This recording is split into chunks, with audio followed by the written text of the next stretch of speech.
Welcome to the Retro Blood.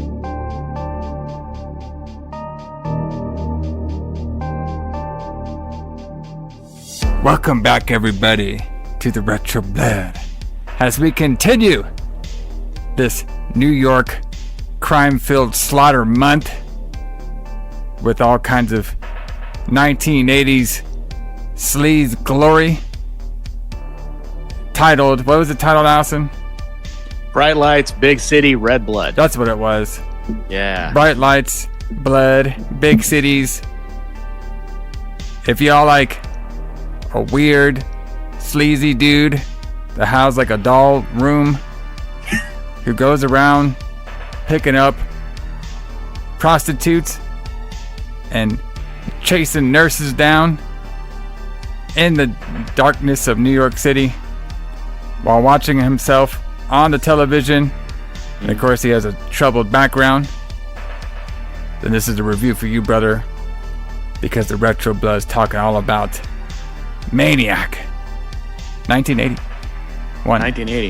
Is it 1981? I think it's 1981. It might be 1981. When it came out, but it was obviously yeah. filmed in the 70s. Yeah. Had you seen this before? No. Oh, okay. Yeah, I've seen it. I've seen this several times. So, you know, James Kline, J.H. Alison. Like, this one's a little tough for me. All right? Okay. So this one is obviously one of our recommended fan recommendations. Yeah, from Andrus. Andrus last week. Because he has good taste. Yes. It's a great movie.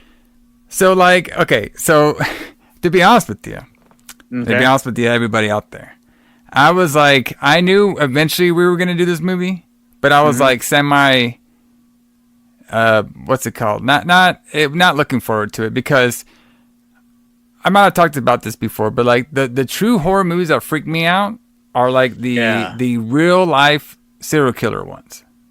Yeah, which is how we differ in some ways. Yes. Because like it's just creepy, you know what I mean? Like, cause like, you know, it's to me it's creepier when you have just a weird. Well, obviously this guy, you know, with his background of mommy issues, and he's basically what do you call that? We have two personalities. Yeah, he's like a multiple personality. They probably call it something different now, but back then they called it multiple personality disorder. Yeah, so he has that, you know, go around, you know, killing up women and shit. It just Now this one didn't freak me out as much as like some other ones did, and I'll name them here in a second, just because the way of, like, you know, obviously this shit was low budget as fuck. Okay, like. But it looked pretty good. It did look good, though. And it did look good, and it was very good on the sleaze part, and I did like the guerrilla style, which we'll talk about, of the filming style of this film, too. This one didn't freak me out as much as like that. You ever seen that movie Green Inferno? I think it's called. Yep. Or Green Inferno is... Yeah, not that one. No, sorry. It was the house that Jack built, or something like that. No, I haven't seen that. I haven't seen House that Jack built. Now I need to. So like that kind of style of movies, like The House That Jack Built, Henry, Portrait of a Serial Killer, which we'll probably end up doing too. You know, like there's like some other ones like the Gacy movies and stuff like that. Like the ones that like portray like the real serial killer dudes, like always just freak me out. I don't know. It's just like, because like, you know, most of the stories are kind of true. Like, you know what I mean? Like, you know, this movie was really influenced by The Son of Sam. On a couple of scenes that it did, and that stuff to me, it's freaky, all right, because it's real life. You know what I mean? You know, right? So so you get freaked out more by stuff like that, and I get freaked out more by like ghost movies and demons. Yeah, movies. see, like ghosts and shit, that don't freak me out. Fuck the ghost. Right? You know what I mean? Casper, you ain't gonna get me, brother. Because you don't believe in that shit, but it believes in you, and you know, and shit like that freaks me out. Because I can't control that. Like I don't know how to fight a ghost or a demon. Have you seen Ghostbusters? This guy. Well, I have seen Ghostbusters. Well, there you go. You can fight a ghost then, brother. That's all you need to know. I can fight this guy though. I can just shoot this guy in the face and he won't bother me anymore. Just slide the gimmick there, press the button, you're good. Right. Well, you might be able to shoot him in the face if you can catch it on time. You know what I mean? No, I'll catch him. But this guy, you know, this guy ain't coming after us, brother. You know, he's coming after the prostitutes and shit. You know what I mean? It's a little different. But this movie, which was really interesting about this movie too, is like for such a low style budget film, it definitely has influenced a lot of films. You know what I mean? Oh yeah. Well, namely, it influenced the Joker. I mean, the Joker with what's his name, Joaquin Phoenix, is basically a ripoff of this movie. Yeah, very close. They basically took the plot of this movie and the plot of Taxi Driver, and then said, "Oh, this is called the Joker now."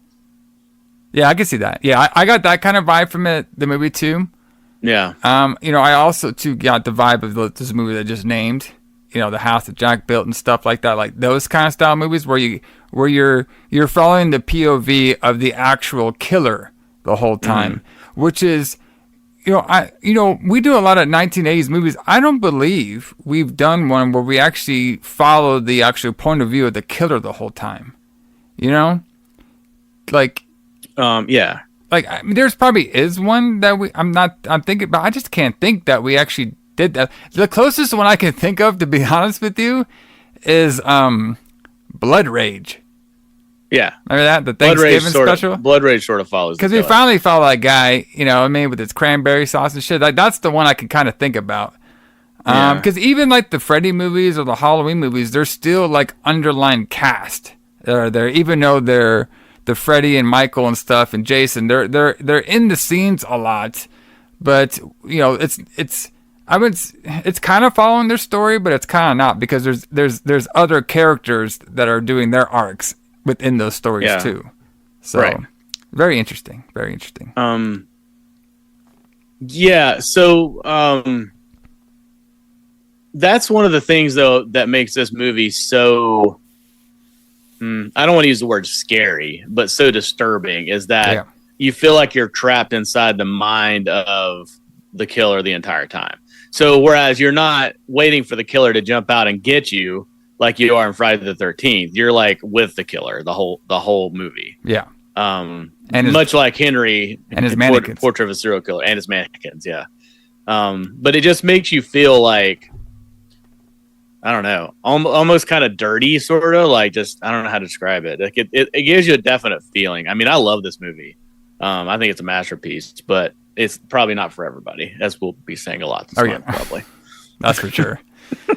I did like it how it obviously this was, showing the dirty underground life of New York City, and obviously, during this time, the serial killers were kind of like forming, kind of like getting, just like that kind of like, I would say they were like super new, because didn't all that, most of the serial killer stuff kind of happened in the 70s, and then going into the 80s? I was going to say it's pretty new. I mean, the concept of the serial killer was pretty new in 1980. Yeah. I mean, they existed. They just weren't called serial killers until I think John Douglas coined that term. But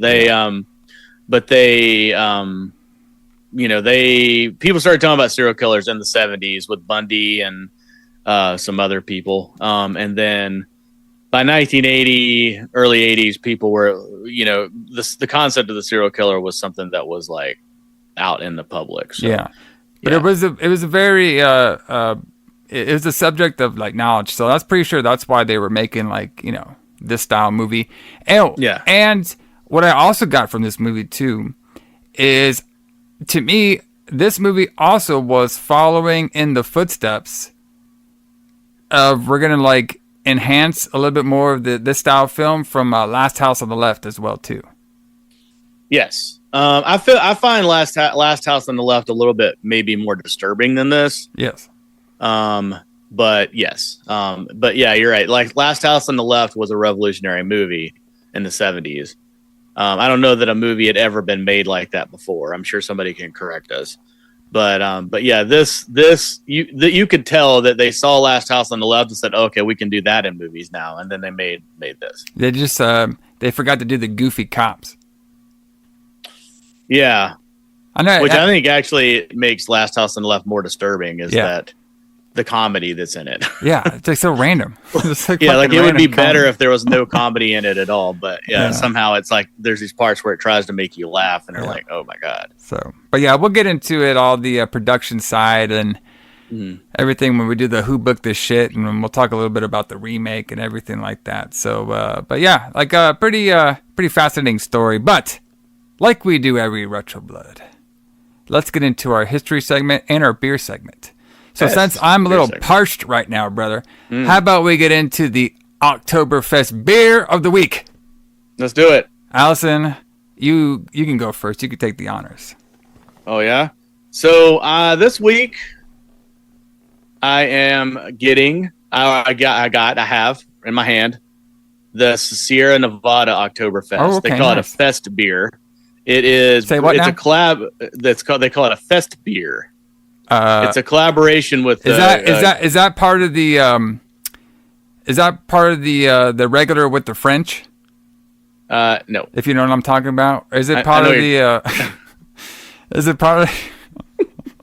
Wait till we get that scene, brother. What was it called? Shit. The full ride, the full Monty. God, what was it called in here? I have it written down. What are you talking about? Bro, the scene where they... Okay, we're going to get to it, okay? But it's the scene where you got the prostitutes and they're going down their fucking list of how much everything cost. I wrote all that shit down, brother. The ultimate. When you festing somebody, is that part of the ultimate, Alison? I'm just wondering. Sure. Okay. We'll say it is. Okay, go ahead. Sorry. Yeah. Anyway, it's a fest beer. It's a collaboration with Gutmann Brewing, which is a German brewery. So they did like this, collaboration with the German brewer for this. It's a little bit lighter, so it's not like your typical amber Marzen beer like you would normally think of. But it's a little bit lighter. I'm going to open mine now, so we can do it. Let's hear the pop. Let me hear the pop. Let's do it. Oh, that was a good one. Damn, that was a good one. I like it. Great, one of the greatest sounds. As a good beer opening. But yeah, it's what's the it's percentage? A little bit 6%. Oh, okay. Yours is more than mine. Yeah, most Oktoberfest beers I think are not super heavy. This one's pretty heavy. Yeah. Because you drink for a long time. So you go to Oktoberfest, your beer tent or whatever, and you drink those giant steins of beer for 12 hours or whatever. I've never been to Oktoberfest, but it sounds fun though, right? Yeah. Let's taste this. Let's do it. Yeah, it's a good beer. That's pretty good. All right, so mine is actually pretty cool, and we can't get it around here, this area, because with my job, I do a lot of traveling, and I was actually in Raleigh, North Carolina, this week. Okay. And I went by their local HEB, and I was like, you know what? Might as well find some local style beer over here, bring it on, do it on the show. So I actually found a beer from a company. A very hard to trademark name, okay, that you can never trademark anywhere, and it's very different, okay? It's called Raleigh Brewing. Yes. They spent a long time thinking about that. Yeah, a long time. Very, very creative minds over here. Yeah, at the Raleigh Brewing. With their Beer One. Yeah, Beer One, yes. So I'm sure the Raleigh Brewing people are really cool. We don't really need. I'm not sure. But it's just funny though. Yes, it's fun. So their beer is also very fascinating. It's just called Oktoberfest, but it does have a cool picture with it. Okay. So and it's funny too because it has Oktoberfest, right? And there's like a picture of it looks like one of those chocolate hearts you can get at the mall. You know what I'm talking about? Yeah, that's on there. You got the famous Oktoberfest mug, not the boot one, but the other one that has the steel top on it. Yeah. And then you got a pretzel. I mean, come on, what more do you need? You know what I mean? I could use a pretzel right now. Yeah, me too. Especially with the fucking beer cheese. Oh my god. Oh, that's the best. Oh, yeah. Fuck, bro. They got some. Man, I'm gonna get one after we're done recording. We need to, bro. Anyway, let me pop this. I haven't tried this yet. I bought a whole six pack, but I haven't opened it up. So let me open it up. Let's do it. This is my first time even trying this beer. I have never tried this Oktoberfest at all. And it is a 5.7. And it's supposed to be, it's like a kind of a normal style Oktoberfest. It's like one of those malty but rich. And it's the Marzen style lager. So. Yep. Love Marzens. Okay, yeah. It's not too bad. Yeah. I like it. Yours is in a bottle, I guess. No, it's in a can. Oh, okay. I prefer bottles. That's just the way I am. But can, it's not too bad. But this one, definitely. This one is definitely a lot maltier than the normal Oktoberfest I like. But yeah, this is the type of Oktoberfest that'll probably get you in trouble because it's not too heavy and it's not too light. It's like right in the middle. So you could probably drink like 3 of these and still be fine. And then after your 4th one, you're like, oh fuck. Right. Yeah. Another great Oktoberfest beer that we probably won't feature this month because I don't think we can get it around here is the Great Lakes Oktoberfest, which is you can get like in Chicago and like out in the Midwest. That's also a really good Oktoberfest beer. Yeah. I'll try to find some on your travels. On my travels. If I find any special Oktoberfest beer by the time we do this podcast, or if I find one at the local store that I never talked about, obviously I'll bring it. Now, my favorite one is the one no shit. It's the one at Universal Studios. Okay. Because I went there last year for Halloween Horror Nights, which is actually going on right now. But they have the Simpsons area still in there open. Oh, wow. And I was walking past there, and they have Duff Oktoberfest beer. And I was like, no shit, bro. I drank that. I was like, this is... I have no idea. I don't know if they even sell this shit or whatever. It tastes fantastic. Okay, but... Go ahead. I was going to say, do they, at the Simpsons world, do they have does everything look like the Simpsons? Yes. Oh, dude, that would be so cool. I spent my whole night in the Simpsons world drinking Duff Oktoberfest and just hanging out. You can go into the bar. You can go into Moe's Bar. They have that record there. They have the Quickie Mark, and they have just like a bunch of like different Simpsons houses in there that you can go and buy Duff beer. It's fucking awesome, bro. That's definitely a fun time. Everybody go out there and check it out. But that's my favorite Oktoberfest beer so far I've had. But I have had some like in this place, Helen, Georgia. They have like a little German town, and they actually have a really good Oktoberfest beer out there too. I don't know the name of it because it's all in German, so it's whatever that one is. But let's continue. Everybody, check out these Oktoberfest beers. We could, to be honest with you, me and Alison could probably do 2 hours just talking about beer. Okay. Yeah, we should do a lights out just about beer one night. We'll get some special guests. Yeah. On talk about beer. Yeah. Anybody wants to do that? Especially when it comes to fucking stouts. That's the ones right there. But let's get this train rolling, everybody, as we drink our Oktoberfest beers over here. So. Let's get on to the history segment of what was happening in the world of the pro wrestling and the, this week, unfortunately, won't be the metal. Well, usually it's heavy metal, but this week we're doing something a little different. Okay? Uh-oh. And I'll explain why here in a second. So this movie, we're going to do the premiere date it had in New York City. Okay? Because it actually premiered in New York City before it kind of like became like this movie wasn't really massively out there, you know what I mean? But it was, it did get like a theater release in certain spots, and they had to like fucking cut a bunch of shit and everything. But it got released in the slums of New York, probably right next to that titty bar that we had in the New York Ripper. It's probably got released. That's where the premiere was, at the titty bar next to But speaking of that, me and Alison are thinking of a new shirt idea.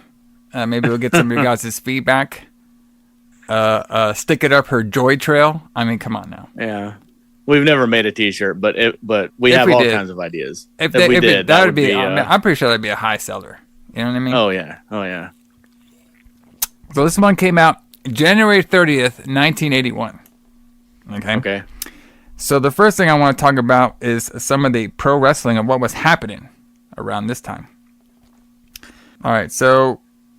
There's not a whole lot going on in the pro wrestling around this particular time frame.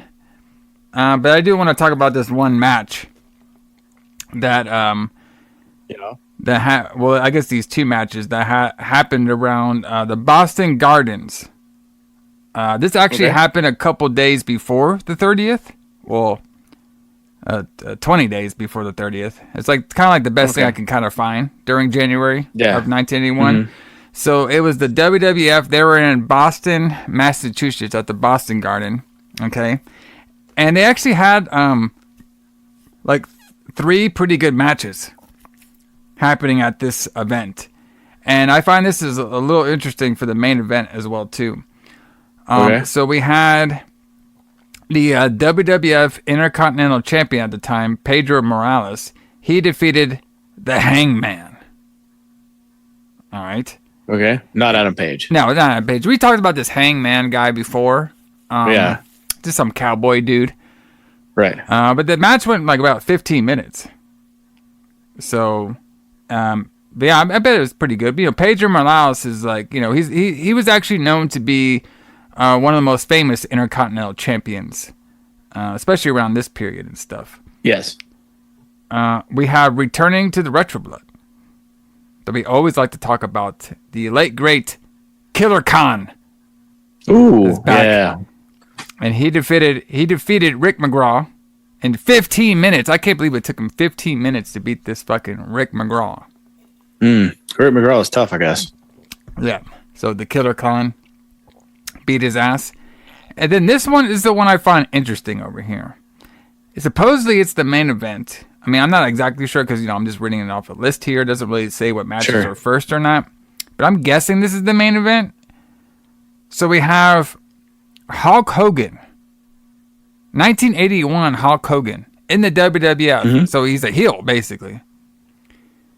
Defeated Dominic DeNucci in like 9 seconds. Very weird. Yeah. That is really weird. For it to only be 9 seconds. Yeah. That's what it says on here. And I'm just thinking, like, it's weird because, you know, Hogan, you know, he didn't really become like a, you know, like the baby face until he did that, you know, the Rocky 3 movie came out and everything, and he did that run with the, what's it called? AWA. All right, and then he came back, and then he was a huge star. But like 1981 stuff, he was still like the you know the incredible Hulk Hogan. You know what I mean? Before they got sued. Yeah, so I wonder if maybe Dominic DeNucci was injured or was just really near the end of his career. Or it could just be maybe Vince McMahon at the time was just trying to make a killer heel in Hulk Hogan. You know what I mean? And haven't beat him in nine seconds. Yeah. Well, I mean, yeah, I guess you're right. I mean, that's possible. I know that they started some kind of program later on. That wasn't like a one-off match. Like they went through the year. Yeah. Wrestling each other. But yeah, Dominic DeNucci, I guess, is most famous. Well, he's one of the things I know him most for is that he trained Mick Foley. Yes. And Shane Douglas. And Shane Douglas, yeah. So he was like a wrestler that was kind of before my time, so to speak. But I know that he was considered one of the greats. Yeah. Yeah. I mean, it should be, 1981. I don't know, man. To be honest with you, like 1981 wrestling and stuff, like doesn't really like appeal too much to me. Yeah, I think like once it gets like later on in the 80s, I think that's more of our style. You know what I mean? Yes, a little bit more fat. Because I watched some of these shows from 1981, and my God, it's like the slowest fucking thing I've ever seen in my life. It's still like 1970s wrestling, where it's just like there's nothing flashy about it. It's just like two big guys in a ring, and they're like going to wrestle until one of them wins. Yeah, like the only matches I could probably watch, to be honest with you, is like Jack Briscoe. Yeah, because Jack and his brother, because they at least had like that amateur style background, where like you get some of that in their matches and it looks more like a contest. You know what I mean? It looks more like they're doing like holds and stuff. They're doing like submission holds and stuff. These other fucking big, they just like fucking lumber around the ring. You know what I mean? And they weren't all jacked up on steroids yet, so that's like, you know, at least they're not like. You know what I mean? They're just kind of like fat dudes just like banging into each other instead of like steroid dudes like posing. You know? It's weird. Right, yeah. But I mean, that's just part of how Hulk Hogan revolutionized the business, though. For whatever you can hate Hulk Hogan for now, and there's a lot of things that I hold against Hulk Hogan, like his racist comments and all that bullshit. This guy is crazy nowadays.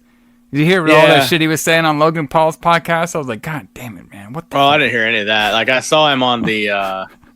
Come on, man! Speaking for Trump or whatever, which whatever. I mean, you can have whatever political opinion you want, but I don't know. It's pretty obvious Hogan was just paid to appear and to cut a promo for Trump, but whatever. Well, I mean, that kind of made a little sense to me. I mean, come on, Trump and Hogan, they probably knew each other from the WWF, obviously. So that's true. But Hogan has known for we've kind of gotten off subject a little bit, but Hogan is known for telling crazy outright lies, that just are not true. They're demonstrably not true. You can prove them in 5 seconds that these things are not true. Are you telling me he wasn't going to be part of Metallica? Is that what you're saying, Alison? I'm pretty sure that's not one of the things I can prove, but I'm pretty sure he was not going to be in Metallica. Oh. Although that's something he's claimed, I believe. Come on, brother.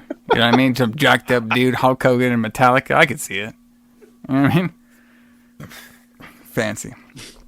But yeah, not 1980s one, especially WWF, doesn't really what do they say? Tickle my loins. Okay. Oh, sure. Okay. All right. It doesn't do that, but it's there. So, but what does tickle my loins? Mm-hmm. All right. Is have you ever heard of the band Blondie? Yeah, I have heard of Blondie. They're rather famous, but yes, I have heard of them. So apparently, and check how this all ties in. Check this out. So they released their one of their famous songs, title tracks, singles, whatever you want to call it. Sure. The Tide is High. Okay. In January of 1981. Okay. And this band is from New York City. New York City. Yep. And where's our movie come from? New York City. And where was it premiered at? New York City. There you go, brother. It all ties together. It all ties together. And I know shit. Okay, so when I was waiting for you to get, all your gear ready, I was like, I looked at the song, right? And I just downloaded the trailer for Maniac. And I was like, okay, what if I play this song and I play it to the trailer of Maniac? What would it be like? And no shit, it kind of went together. Oh, yeah, I bet that was cool. So everybody out there, if you skip the opening part, all right, and just go to when she's start talking and fucking match it up to the trailer, and you'll be like, oh, okay, this is a little creepy, because sometimes in her song she's like, you're the only one for me and stuff, and that's what this fucking Frank creepy dude was saying. Yeah, and I was like, oh shit, no way. So yeah, check that out, everybody. If I maybe I'll make the video. I'll see if I can download it and put the song to it. I mean, obviously it'll get copyrighted the fuck out of it, but at least it'll be kind of funny. So, but apparently this song is not even their own. It's a remake. It's from this 1965 song by the Paragons. Yeah, I mean, I know that song is kind of a reggae song, like a rocksteady song. So that's probably the same one. Yeah. And apparently it was the #1 hit in the U.S. around this time. So, there you go. You know what I mean? If you just would have had Blondie sponsor your fucking Maniac VHS, they dirty use this song in the movie. Yeah, right. Although I was about to say, getting the rights to that song probably cost more than this entire movie cost to make. Probably, yeah, especially even during that time. So that's pretty funny. Yeah, absolutely. But yeah. So, but yeah, that's what we got going on, everybody. Yeah, maybe if I get some free time, maybe I'll try to do the trailer and put that song in there just to see what it looks like. That'd be kind of fun. But let's get into who booked this shit, brother. Oh yeah. All right, so this Maniac was directed by William Lustig. Have you ever heard of William Lustig before? Yeah, he directed Maniac Cop, which we talked about a couple months ago. Oh shit, that's right.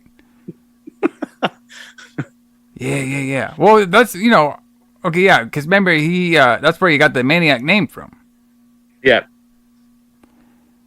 And he also runs Blue Underground currently as well.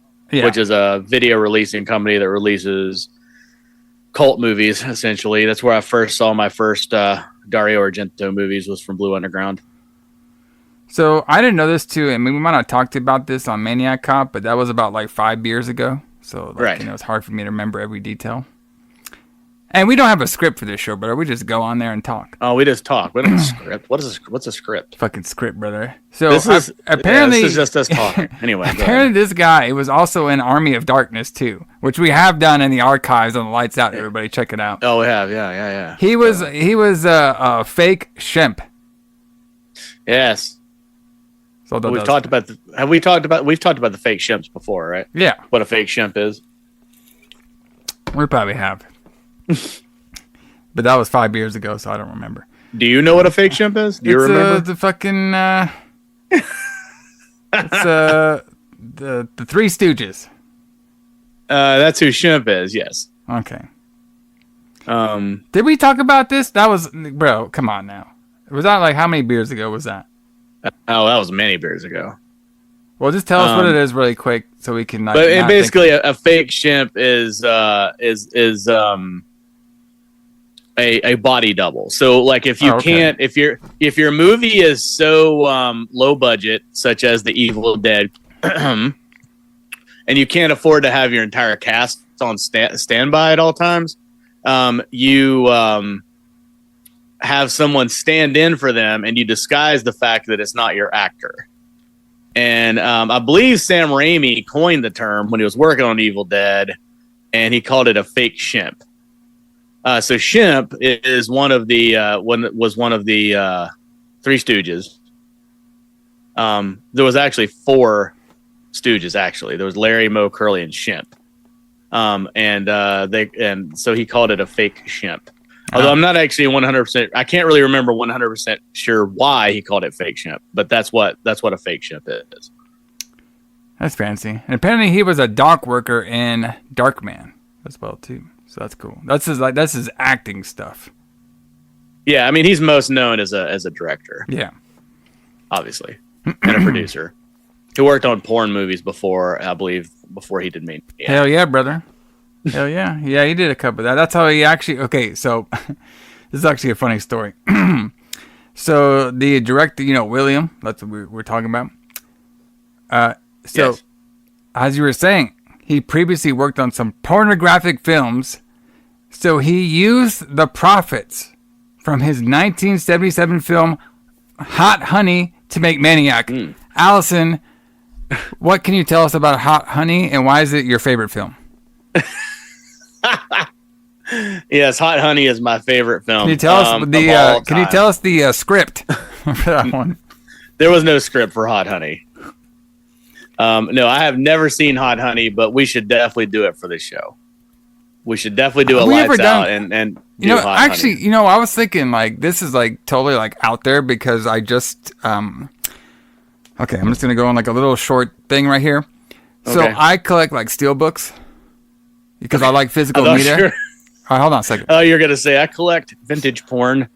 Well, hold on. I'm not done yet. And I have a copy of this. Hold on a second. I'm not done. Speaking of vintage 16mm film. Speaking of vintage porn, that's what I was going to get to. Okay. So I collect steelbooks because me and Alison, we one time went on this long rant of how we love digital media and all this shit. I like steelbooks. Digital media forever, real media forever. Exactly. So what is coming out is the fucking Caligula movie. Wow. Okay. Speaking of softcore porn, you ever seen that movie, Caligula? I have. There you go, brother. Caligula, that shit's coming out in Steelbook 4K, bro. I'm getting that shit. Yeah, I need that. And that's an 80s movie, I believe, too, right? Yeah. Bro, we should do that one here. Yeah, that's a Caligula, fun one. I need to look and see what versions is coming out. If it's the unedited one, or if it's the one that they released a video. Well, that shit was made in Penthouse, brother. They're fucking all around. Yeah, Bob Guccione Jr. So funny story about that. So Bob Guccione Jr., the owner of Penthouse, produced Caligula, which he sold to all these famous actors that are in it as a history film. Mm-hmm. And he had Malcolm McDowell and a lot of famous people in it. And they filmed these scenes and he filmed this movie and then they all went away. and then he goes back with body doubles, with fake shimps, if you will, and he like shot like porn scenes. Fantastic. And edited into this movie without telling like Malcolm McDowell and all the actors. So then they gets released and they're like, what the fuck? We were never in that. Like, so like some of the scenes like look like Malcolm McDowell's like having like, unsimulated sex with people, but it's actually a body double. I love a it. fake ship. Yeah. I love it. Fantastic. Bro, that movie's great. We might have to do that on this show. Okay. Even though it's rated horror, but it's a fun one. Oh, well, you've never seen it. Well, it's kind of horror. It's horrific to watch. But yes. Anyway. Well, yeah, exactly. Well, yeah. It's a horror to the audience, but anyway. I mean, it's not that bad, but it's not great either. I love it. It's no Gladiator. Fucking anyway. So let's get on. So basically, this guy, William, he did some porn, and he's like, hey, you know what? I'm going to get into this whole fucking horror movie scene. So, yeah. So with the very, obviously low budget, from tits and ass, you know what I mean? He got some money, and I do like this, and I thought it was actually a very good idea for the film. Is they did a lot of guerrilla style video. Yeah, because they couldn't afford the permits. Exactly. So they just filmed wherever, and it was like, fuck it. I was like, you know what? You know why I like that? Because I've done that before. And it's great. Well, that's what every independent filmmaker does. Yeah. Like, you can't afford the permits to shoot in New York City, so there's like, fuck it. Let's get out of the van. We'll shoot as quick as we can, and we'll get out of here before the cops come. Even the shotgun scene was filmed like that. Okay, from my understanding. So the shotgun scene is actually very interesting and semi-funny. Okay. Okay. So obviously the guy who was playing the guy who got his head shot off was Tom Savini. Right. We talk about him all the time here on the podcast. Friday the 13th. He's done all kinds of shit. We even talked about him last month when he did Day of the Dead, which I still think that's his best. So to me, that's his best prosthetics work, like his makeup work is in that movie. I thought he did a fantastic job, but he actually. Bro, it was so funny, like, watching this, because it's, like, the gore in this with him, like, that was, like, I was surprised about how good the gore was, and it just shows you that this guy, Tom Savini, is, like, such a master of his craft, because he can make this low-ass budget movie and yet do such fantastic gore. I mean, it is, like, it is amazing. They can't do that shit nowadays, brother. They be fucking all this shit up. No, because like I saw an interview with him fairly recently where he's like talking about he's basically he's just having a conversation. Like, he's not teaching or anything like that. He's just having a conversation. Yeah. And he's like talking about mistakes that other makeup artists make now. And he's like, and he's talking about how, like sometimes when you see blood and he's talking about how you have to like, you can't just make your blood and color it red. You have to put like I think it's green. He said you have to put green in it. And he's like, because if you don't, if it appears on clothing, it'll turn pink. Yeah. He's like, you ever seen those movies like where the blood on the shirt looks pink? He's like, that's because they didn't put green in it. Yeah. So it's like he's just a brilliant guy. Like he's just incredible. I can't even overstate how brilliant he is. I mean, he's probably the greatest makeup artist of all time. Yeah, like by doing this podcast and watching, his craft. And then watching other movies, like I've grown a lot more appreciative of his work. Yes, because he's one of those guys that's like always at the horror movie conventions. You're like just Tom Savini and stuff. But like now I'm thinking like, you know what? This guy deserves a lot of praise because he does. And this is the 80s, brother. It's not like we have like fucking, you know what I mean? Like this ain't the 4K Blu-ray on CGI. None of that shit was there. Yeah. And this guy is creating some fucking cool, great. I mean, this movie right here was like a fucking low ass budget fucking film, whatever. You know what I mean? This guy did some great gore on this film, and it's just amazing to see. It like you were saying, like his art form is just very. I feel like it should be like a little more appreciated because, not a lot of people could do gore like he can.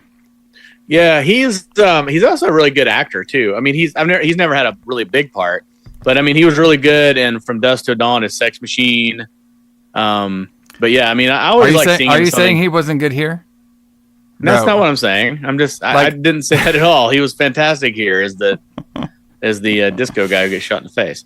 But he. So this movie wasn't like made to be funny, but I thought his scene was actually kind of funny. Yeah, it was.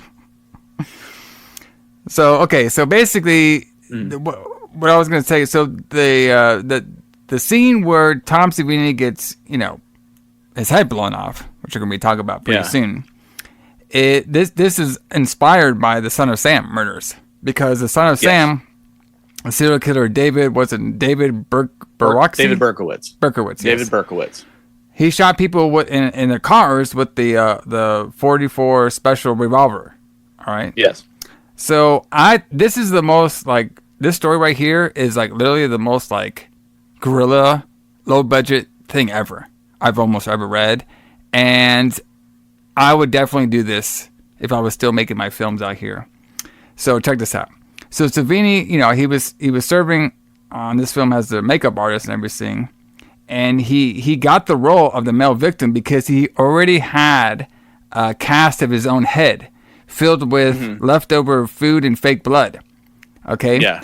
So since Savini used live rounds for this scene, okay. So they filmed the scene.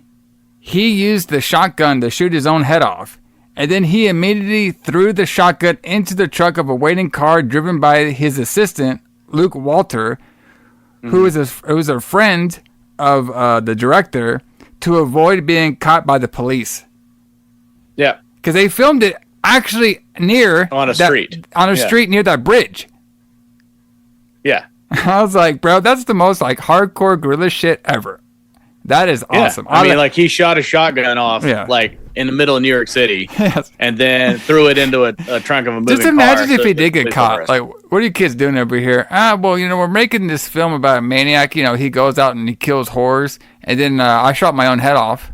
I just shot my own head off with this. What do you think that cop would have said? He was like, "Oh, you know what? That's fucking badass, brother." He would say, "You're going to jail." That's exactly what he would say. But that is fucking crazy, bro. Like that, and that scene, like that's a one take scene, and that scene was fucking great. Yeah, he only had one chance to get it right. Can you believe that? That is is awesome. People just can't make movies like that anymore. Yeah. Like you couldn't make a movie. I don't know if there's anybody that has enough talent to make a movie like that now. Like you'd have to shoot it 500 times. It's just amazing. I mean, and that's why one of the reasons that I'm always like, real defensive of movies like Maniac, because, like people, like even people that I respect will always say, "Oh, you like all those, shitty, corny, terrible horror movies." Like those movies aren't horrible. Like Maniac is not a horrible movie. I mean, nobody can make a movie like that now. Like, I mean, the talent and the balls that it took to make that, like, that deserves respect. Yeah, pretty crazy shit. Yeah. And apparently that scene was only filmed like 1 hour. Mm-hmm. I was like, damn, okay. Because, a lot of the filming began on October 21st, 1979, and then it wrapped up in January 1980. No, January 18th, 1980. And many of the scenes were filmed guerrilla style, okay, because they couldn't afford city permits, so they're just like, fuck it, we're just going to film this guerrilla style. So which is interesting too about this is also too, Maniac was one of the 3 films that Spindle and co-star Caroline Morindo worked together. The other films being Star Clash and later The Last Horror Film. Yeah. So I think that's also really odd too that they were able to afford Caroline Munro for this. I mean, it's not like she was like a top star. Yeah. But she was really famous. She's a British actress, and she was really famous in the late 70s for British horror films. She was in Dracula 1972. Yeah. A lot of Hammer films. She's been in a lot of movies. And to me, she's a famous actress, but like I watch mostly like B horror movies.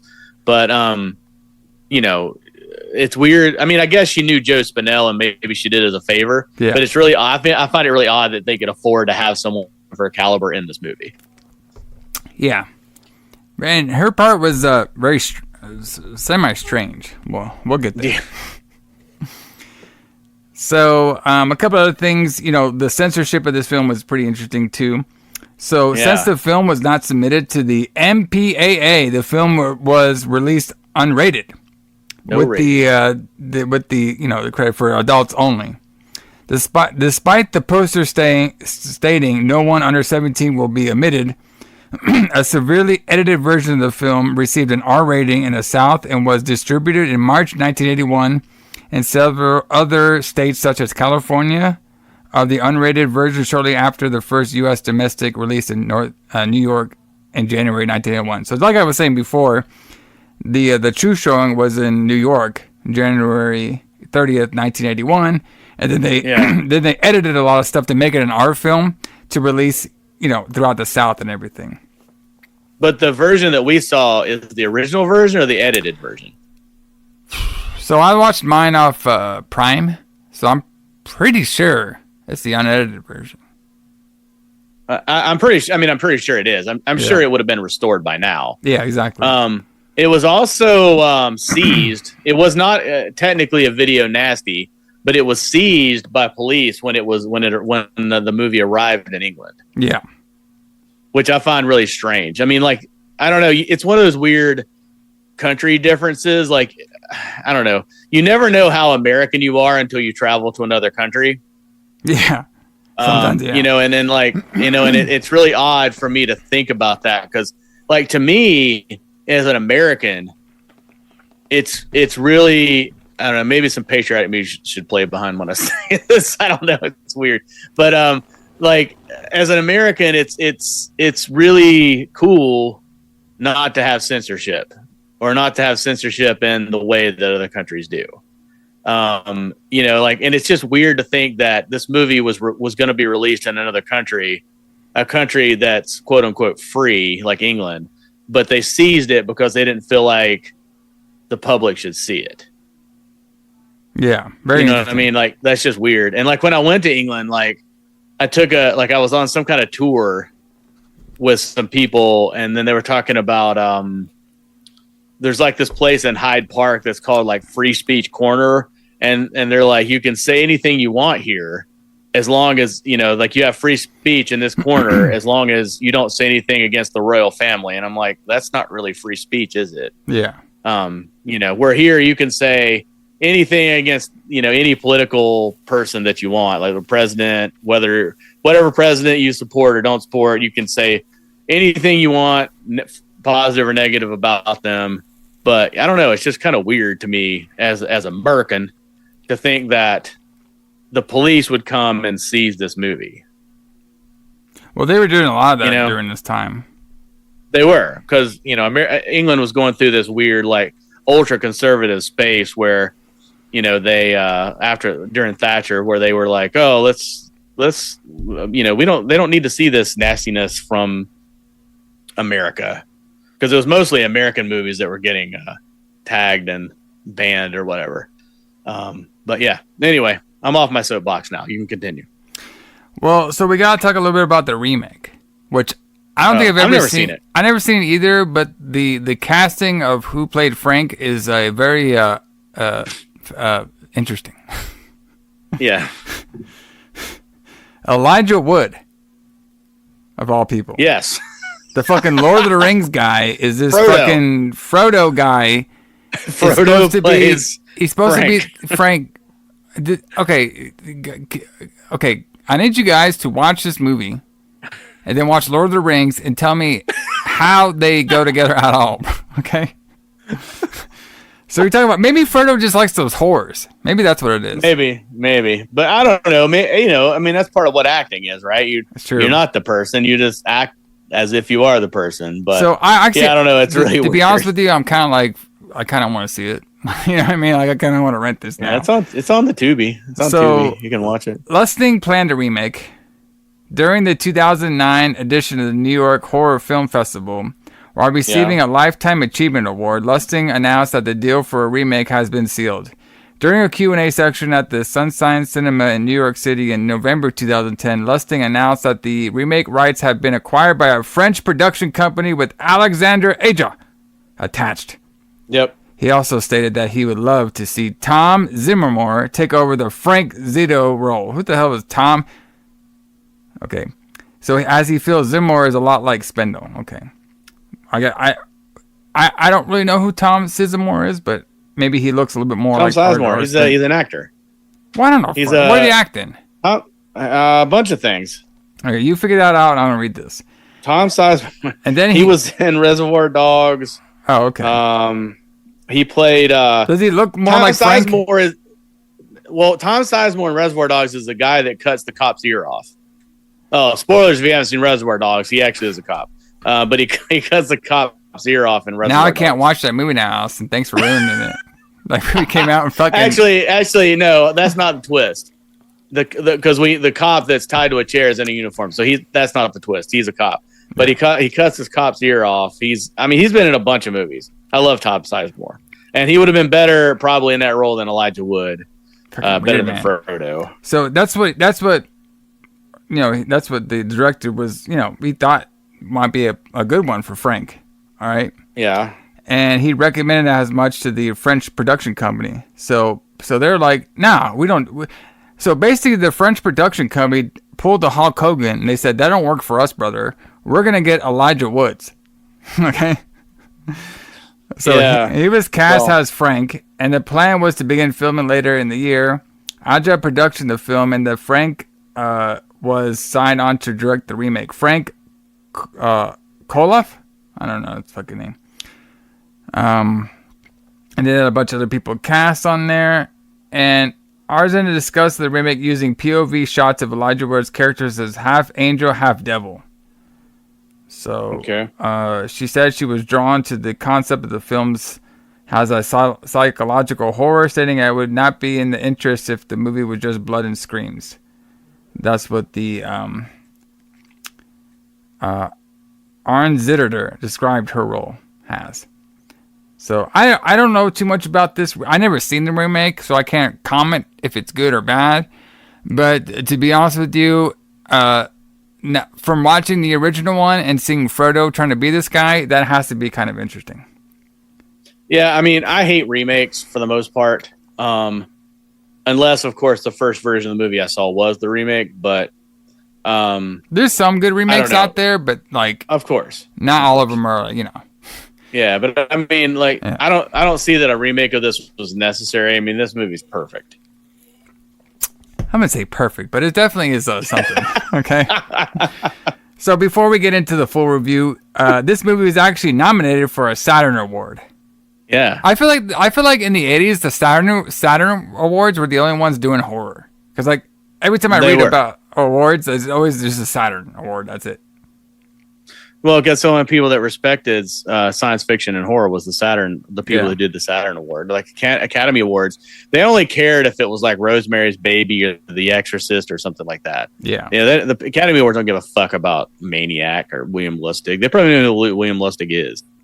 So like, they didn't win, so I was looking on there to see if they won, but they didn't say they won or not, so probably something else won that year. But speaking of winning, let's get into the full review of Maniac, 1981. Maniac. Oh, this is a good one. If you haven't watched the movie, watch it now. Let's do it.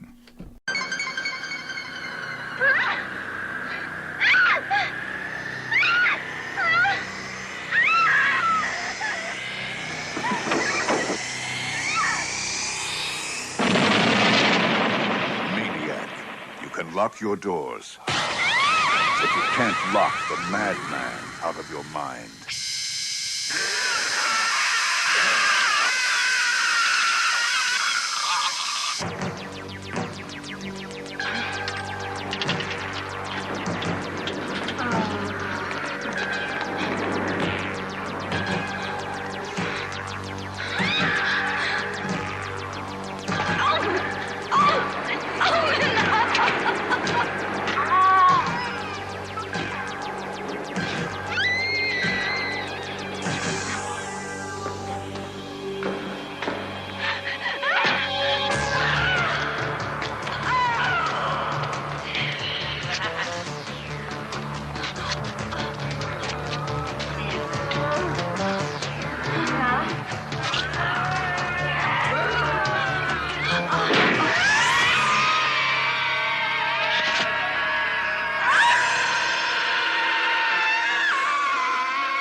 All right, everybody. So we start off with some couple on the beach. And I kind of want to start off saying, like, listen, this movie is, like, made to be serious.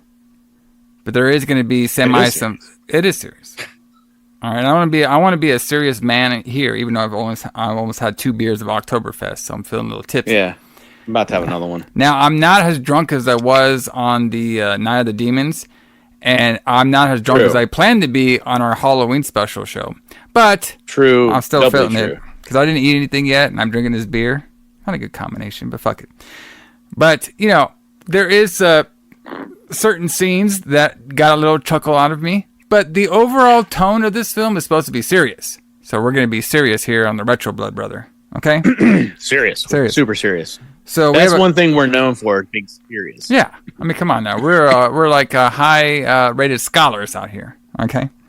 Yeah, we're a high-end podcast. Yeah.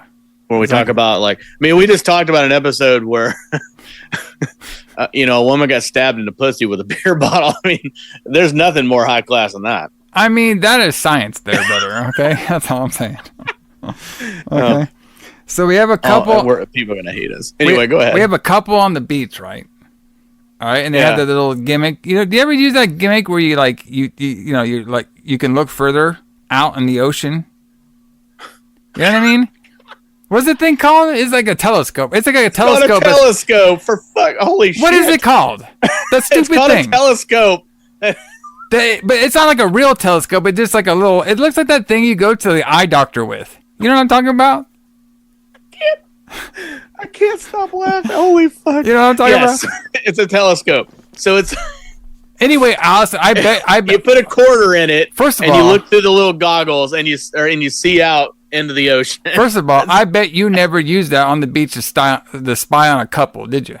No, not to spy on a couple, but I have used those, and I know how they work, and I know what a telescope is. Well, this guy, Frank, the creep, I called him the creep during the whole time until I figured out his name. He spied on this couple. All right? Yeah. So, right off the bat, listen, guys, like, you know, I try to do as much detail in our reviews as we can, but I could not understand a word that this couple was saying. The audio was so fucked. I was like, what is going on? I had that shit up. I have a sound bar on my little TV in my bedroom, and that shit was up to 100, and I still couldn't figure out what they were saying. No, it was like whatever, when they filmed this, it was like whatever the microphone picked up is what they used. There was no like, overdubbing. That shit was at 100, and I still couldn't hear what they were saying. Okay? So the gist of it is the girl told the guy, I'm just going to make it up. She told him to go get some Coors Light. Okay? Yeah, that's what it sounds like to me. Okay? Okay, so he's gonna go get the beer, and then basically we're starting this thing off hot because the killer just comes up to the girl and just slits her throat right away. Yep. All right. Then the guy, it looks like he's picking up seashells for some reason, and then he comes back, and then he gets killed by one of the most intense like string kill scenes I've ever. Like, I don't know if this is actually physically possible. I never really like used a wire to choke somebody out, but I don't know if it like cuts through your neck when you start bleeding like that. Yeah, that is possible. I mean, I'm not going to talk about how I know this, but it is possible that you can cut through the skin on your neck to bleed. Yes. Well, how do you do I don't that, know if you, Allison? I'm not going to talk. I can't talk about that. Do you have a doll room that we don't know about? I can't talk about any of this on the air in specifics, but I don't know that it can bleed to that level, really. But yeah, you can cause someone to bleed by.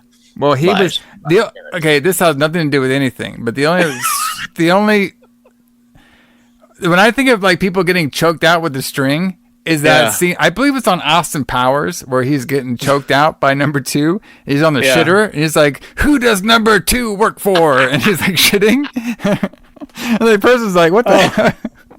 Oh my god, those are fantastic movies too. Anyway, Austin Powers. Anyway, this is what happens when we drink Oktoberfest. That's why everybody likes our shows on here. Okay. I don't know. Anyway, but I love this scene. I love how it starts off just like throwing this shit right in your face. It doesn't start in slow. It's just like, I'm going to kill this bitch and then I'm going to kill the guy. Well, it makes sense because, you know, we're doing the Zodiac treatment here where we have a mystery killer. and they're trying to figure out like what's the motives of this particular killer. Yeah. So you brought that up last time too. So I wanted to ask you if you know, because I don't know. So this is 1980, 79, 80. So I don't know when Zodiac became like a known thing. I mean, I know it was around 1986 is when that book came out, the Robert Graysmith book. Yeah. Because I remember reading that when it came out as a kid. I bought it at Rose's and it scared the fucking shit out of me. But I don't know if people knew commonly who Zodiac was during this time. But do you know if Zodiac was a known thing before 1986 or not? Yeah, I mean, so like, I believe the crimes were in like the 60s, right? Like, no, they were, but they definitely were. But I don't know if it was like known like as a mainstream thing, like. With the people who made this movie and made the movie from last week know about Zodiac during this time. I'm pretty sure they know like certain details of it, but I believe this particular film probably takes more from the Son of Sam for sure than like any other like real crime. You know what I mean? Yeah. Then like and yeah. Yeah, and I don't know if we mentioned, so we did kind of mention, but basically the Son of Sam was David Berkowitz, and he would go around and shoot couples in their cars, and he would like shoot women with a 44 primarily, which I think is odd because I was thinking about that when you were mentioning that they threw the shotgun into a moving vehicle so they wouldn't get arrested.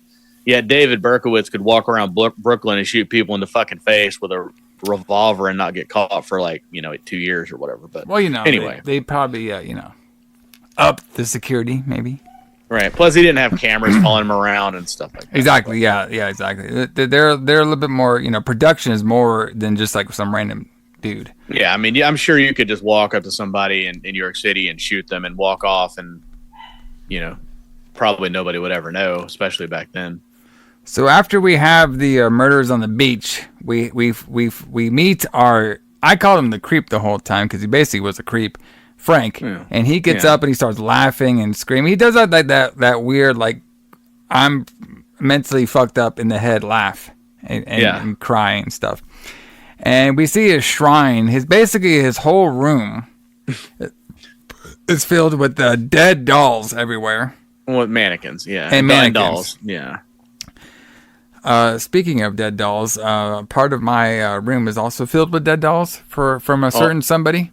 That doesn't surprise me. And I did when I saw the scene, and we were watching it together, me and this certain somebody that I share a bed with, and she also has a fascination with mannequins and dead dolls, and I was looking at her kind of funny throughout the whole film. What did she think of this movie? She liked it.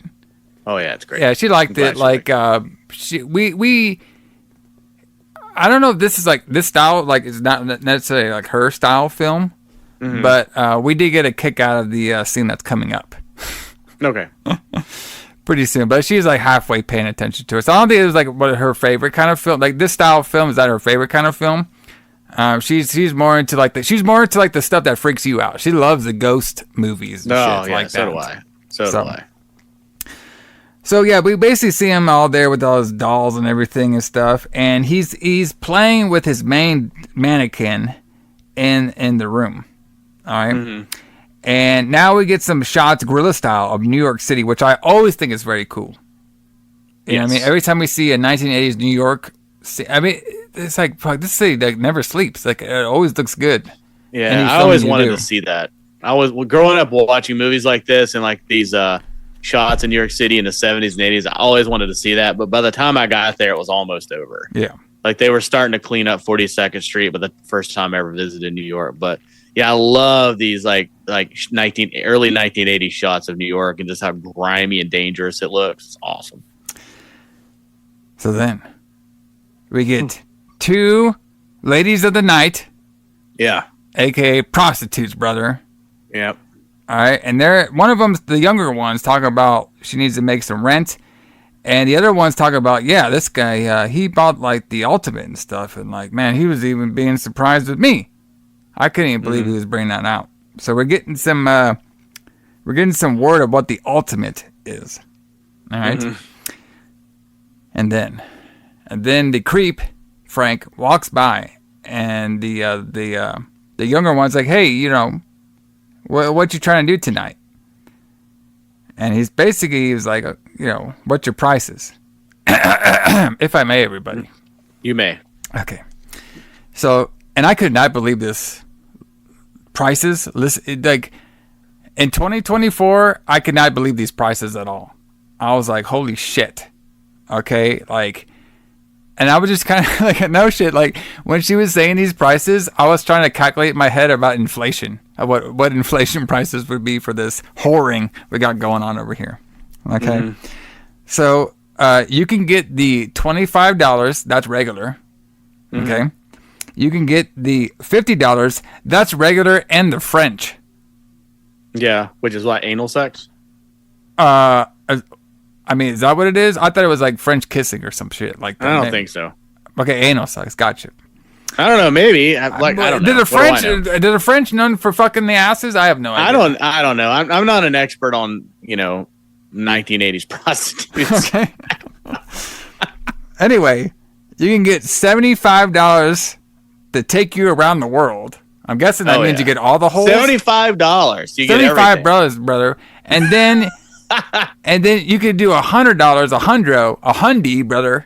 Yeah. For the ultimate. Which is? Okay, I'm guessing the ultimate is basically you could just like demand anything. Oh, okay. Like if you want to fucking have the girl jump up and down or fucking straps-ons and stuff, have you fuck you, maybe like, with the steel pipe or whatever. I don't know. You can get all this shit. The ultimate, brother. Okay? And Frank, he picks the ultimate, all right? Because he. Oh yeah, of course. I maybe it's just me, okay. But when I watch these horror movies, I always think, well, what does this guy do for work?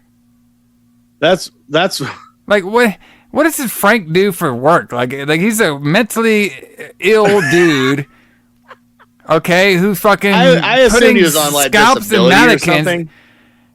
And I might have figured it out, but it kind of shocked me. But anyway. But I mean, imagine like who employs this guy. Yeah. Like this guy lives with mannequins and scalps women and staples the hair onto. Maybe he has maybe he works at the Target. Okay. Or he works at the Target, yeah. But basically, just so you know, in January of 1980, $100 equals $404 today. Okay. So I can go to $404. You can get the ultimate. So I can go to my local prostitute in New York City for $404. I can have the ultimate. That's okay. It's not a bad deal. You know what I mean? Get there and see what happens. You know what I mean? Well, just don't do what our boy Frank did. No. All right. So so they get a room, and has a man the St. James Hotel. Yes. So this is a famous hotel that's still there, and you can stay in it today. You gotta be shitting me. Nope. Still brother. Okay, so she comes in. She's like, "I want my favorite room." Yeah. And he's like, and I could not believe my eyes and my ears almost blew out when he said, "Okay, the room's gonna be $25." $25 fucking dollars, brother. I go to a hotel all the time for my job. I cannot get anything almost under $100. And this guy said, under 100 would be shit. And then he said, $25. And then he said, "Hey, you want to upgrade for a color TV?" And our boy, and Frank was like, "Yeah, I'll get that." I was like, "What?" And he's like, "Okay, what tax would be $35?" I was like, "What the 35? What the fuck?" This guy's getting he's getting a fucking and a color TV and a room for $135 a night. Yeah, but think about it though. That's actually fairly expensive. So I just looked up the statistics. So I just told you that $100. Yeah. In 1980. Was equal to $404, right? Yeah. So, in 1984, the median rent in all boroughs of New York City was $330. Damn. So basically, for one ultimate, she's paying a third of her rent if she lives by herself. So I mean, that's not crazy. Yeah, I guess. You know what I mean? That's something that makes sense. Yeah. But anyway, it's just crazy to see like the whole money scales throughout the years and decades and stuff. But anyway, so she's in the room and everything, and she's basically telling him to leave the money on the table. He's being creepy because he's a creep. And he's all like, hey, can you get out here and can you are you a model? She's like, yeah, I'm a model. I was like, okay, well, do the poses they do in the magazines. And I was just thinking, with my brain, I was just like, magazines, like, you talk about the Sears magazine? Like, what magazines are you talking about? But then I got it after a while. I was probably talking about, Playboy and shit. Probably. Or porn or something. I was thinking of the Sears catalog. I don't know why that came to my head. Wow. I was like, it's like the magazines. I was like, the magazines, like when you get the J.C. Penney's catalog and back in the day. Sweet summer child. Anyway, I'm trying to be serious over here. All right, so they start kissing and everything. Usually I would do my love making stuff during this stuff, but but first of all, this girl's a trooper because this guy looked like a fucking mess. He was kissing and everything, doing all this stuff. And eventually, he goes crazy, and he starts choking the bitch. All right? And this usually freaks me out because, just killing somebody by choking, I don't know, for some reason, it always freaks me out. You know what I mean? Well, yeah. It's such a personal way to kill somebody. Exactly. It's very... Yeah. You got to look, kind of look the person in the eye. Yeah, and then and you got to watch the life kind of slip away. I mean, I don't want to talk about how I know this, but I'm just saying that's kind of how. Well, yeah, happens. you can watch it and you can kind of imagine how it is. It's just fucking weird. Right. Now, I'm not an acting coach. Okay. Oh no. But I'm sure what she was saying, you cannot do that if somebody's choking you to death. Because she was saying stop and everything very clearly, okay? Yeah. And I don't think that really works out if you're getting choked, if you could say those words crystal clear. Yeah, isn't the idea of choking somebody to death you cut off their windpipe so they can't breathe? Yes. Yeah, So he eventually chokes this girl out, the prostitute, and then he starts scalping the girl. And we find out later that that's his thing. He'll kill a girl and he'll scalp them, and then he'll put the scalp onto one of his mannequins. And we find out that this guy, he's basically has he's split personalities, and he's always talking about they're gonna take you from me. I want to be with you forever. One of those kind of guys, very serial killer. Release your hair. Yeah. So we do get a scene of him going back to the creepy doll room. But I was just thinking in my head, okay, well, he killed this girl, all right? I mean, I'm pretty sure the hotel guy saw a good glimpse of his face. He did not report. I guess this hotel at the time, maybe he didn't report that to the police because he didn't want to get his hotel shut down for prostitution. That's the only thing I can think of why he didn't because obviously the guy who checked him in obviously saw his face and everything.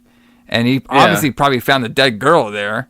But I'm guessing he's just I'm going to throw her out back or whatever. Because it's one of those sleazy hotels that they were in.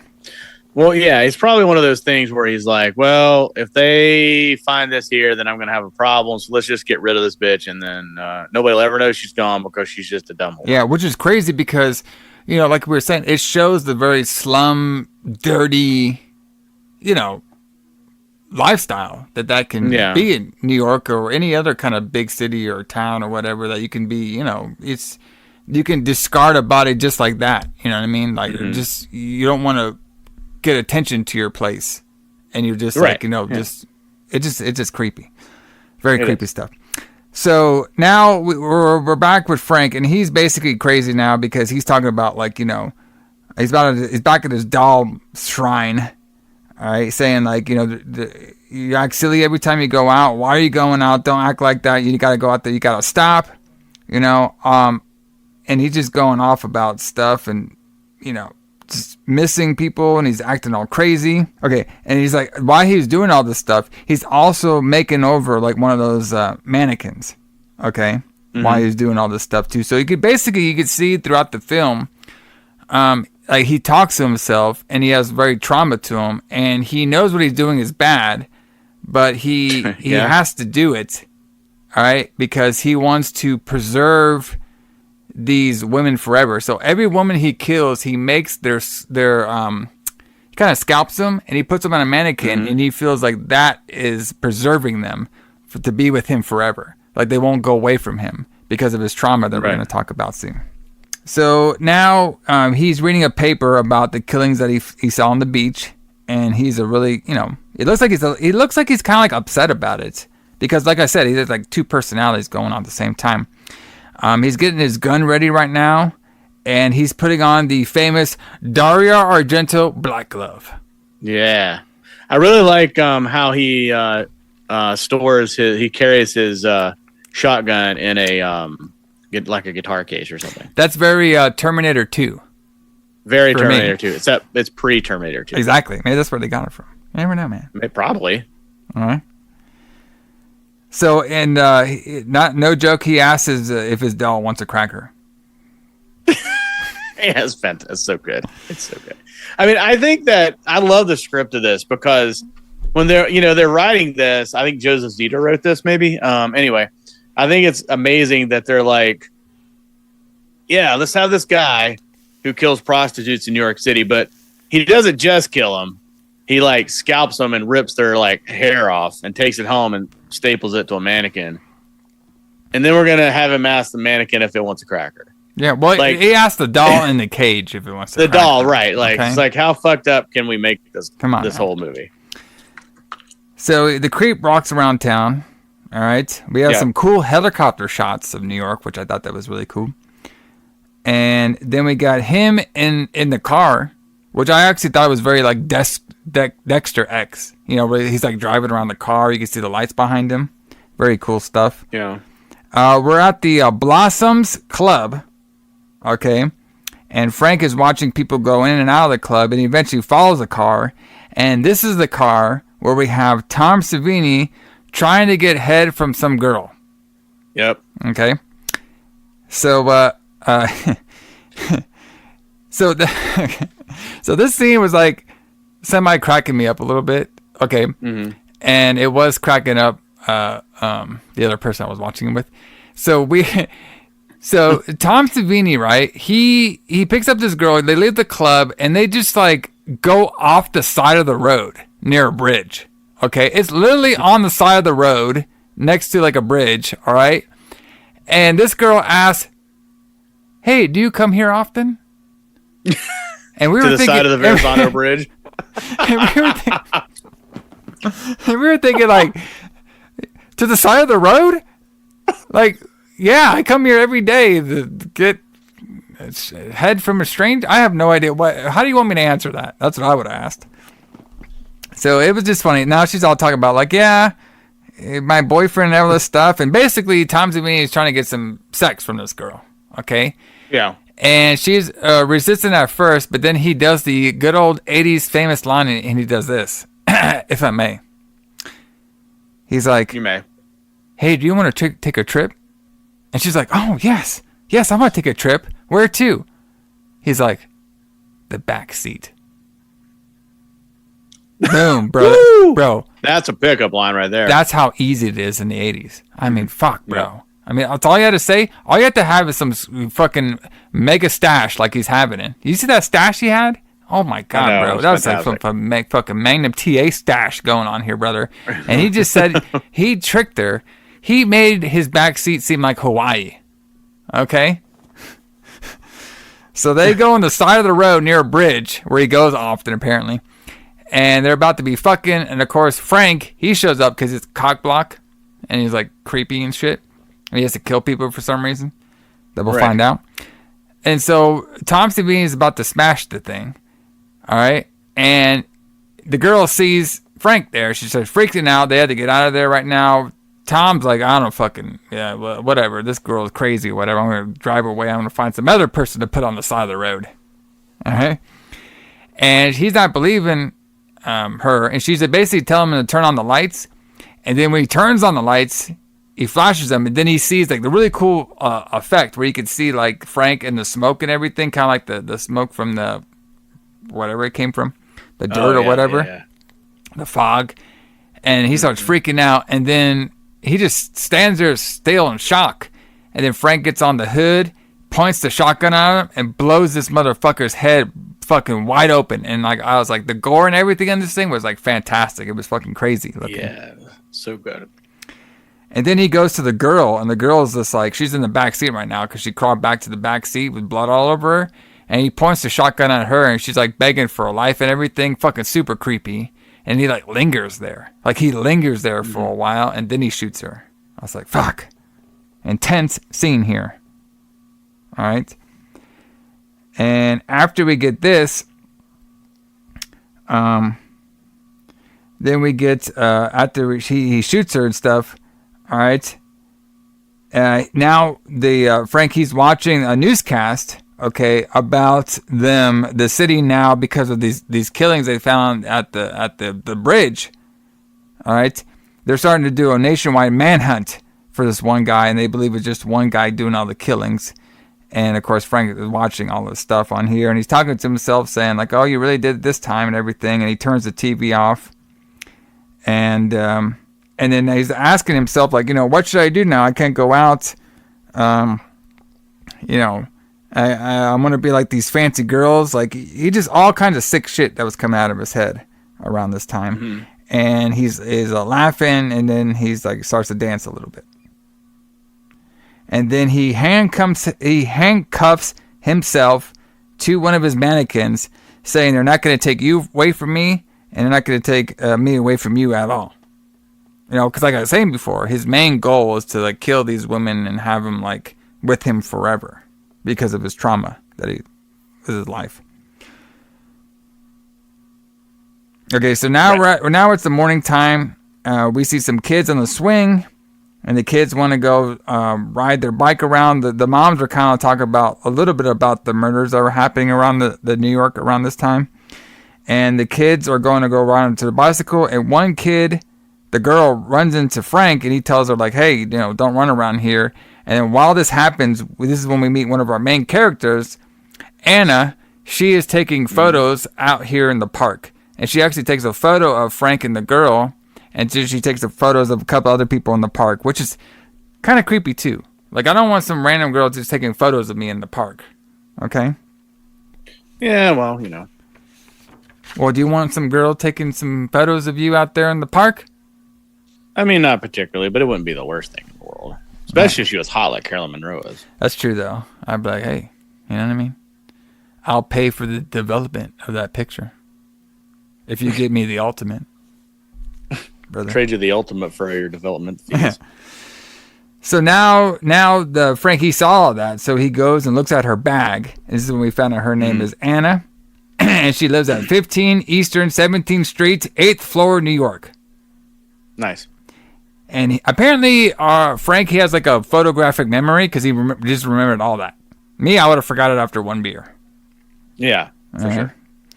So then he walks away before she finds him. And then now the Frank, he's looking into the window, and he's basically jizzing over all these mannequins. Because, he has that mannequin fetish and shit. Right.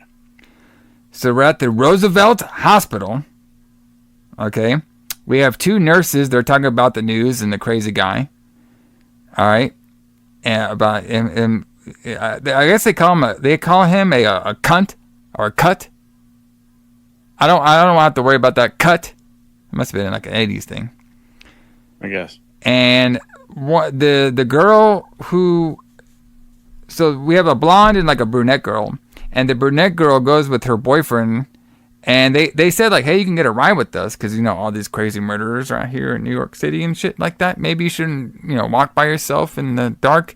And then I was like, no, don't worry about it. I don't want to get a ride from you. I want to go to a creepy subway and get attacked by a killer. Oh, okay. Yeah, we'll see you tomorrow then. Sure thing.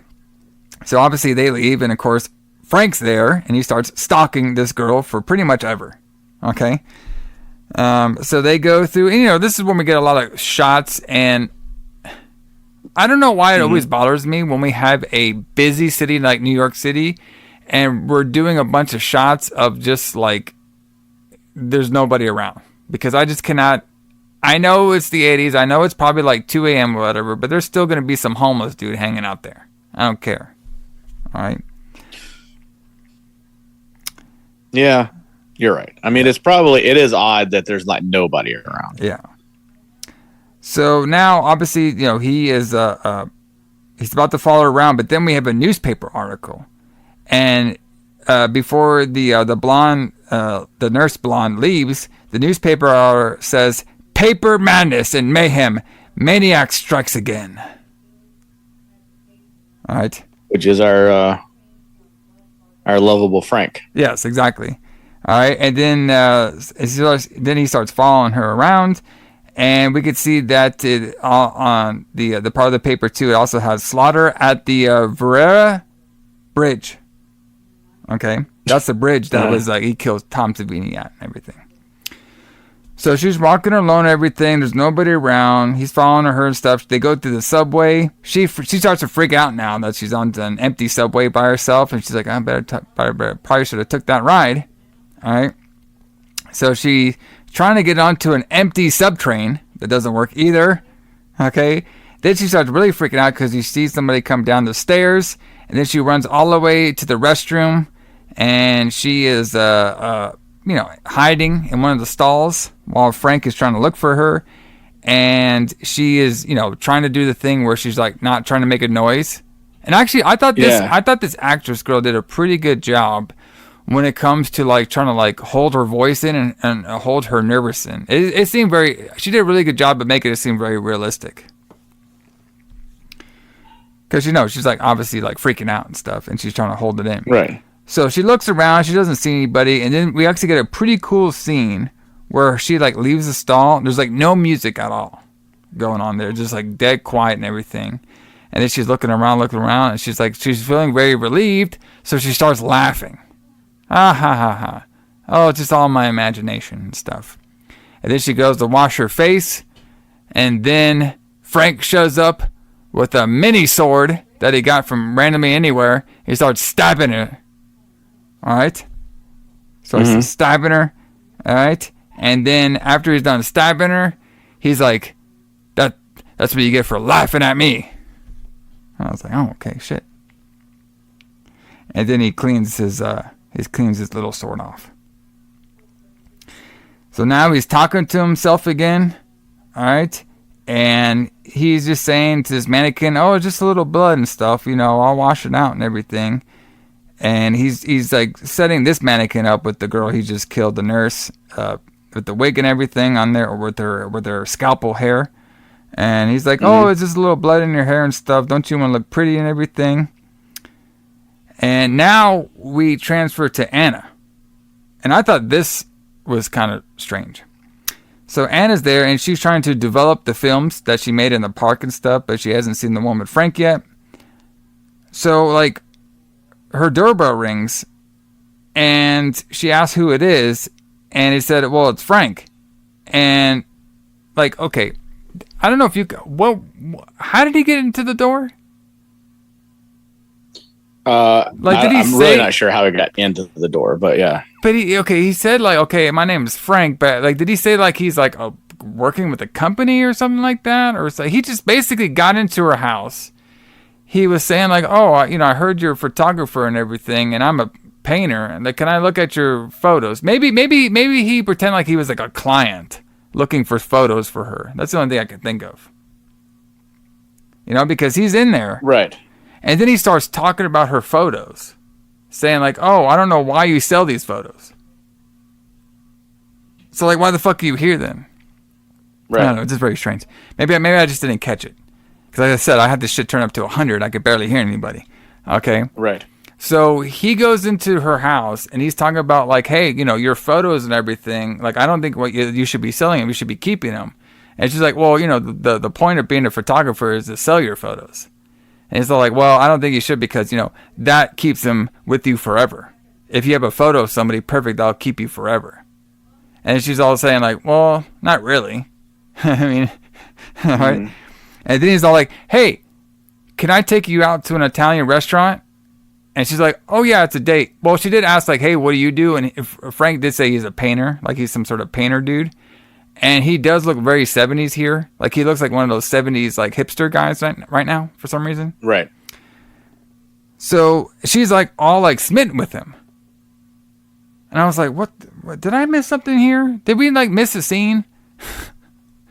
He went from like some sort of like fat, like fucking dirty, fucking crumbs on his shirt. Now he's some sort of like metrosexual French fucking painter dude. Okay. I have always found this hard to believe. Like I understand it's a movie. Yeah. I get it. But it is absolutely impossible for me to believe that Caroline Munro would fall for Frank Joe Spinell. Yeah, exactly. Yeah, I just cannot believe it. I cannot buy it. Even if he looks like one of them art hippie dudes. Yeah, not for a second. I cannot. Right. I just cannot believe this. It is beyond. I mean, she is like. I mean, she was a model, but I mean, she's like model beautiful. Yeah. And not to say that it couldn't happen. I mean, it does. So, but she, look at your own situation. I mean, your girlfriend is absolutely beautiful, and she fell for you somehow. But I'm just saying. Well, I have regularly good looks. That's true. You do. You have regularly good looks. I can't deny that. But I'm just saying that, like, it's just impossible for me to believe that Caroline Munro would fall for Joe Spinell. I can't. I can't even say it with a straight face. Maybe he was his. Anyway. You know what it was? It was his. His personality. It was his 1979 glasses, brother. That's what you need.